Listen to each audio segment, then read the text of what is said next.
ఆవిర్భావ దినోత్సవం జరుపుకుంటున్న సందర్భంగా కార్మికులందరికీ శుభాకాంక్షలు తెలియజేసుకుంటున్నాను. కాకపోతే ఈరోజు నెలకొన్న పరిస్థితుల్లో యూనియన్గా మన మీద ఎంతో బాధ్యత ఉంది. ఇంతకుముందే అన్నగారు చెప్పినారు,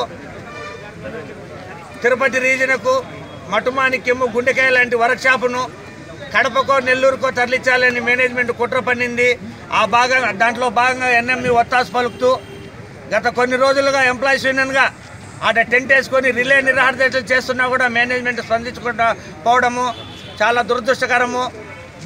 దీని మీద అన్ని యూనియన్లు ఏకమై వర్క్షాప్ని నిలబెట్టుకుంటే ఎంతోమంది కార్మికులకు మనం భవిష్యత్తుని ఇచ్చినట్లయితాము.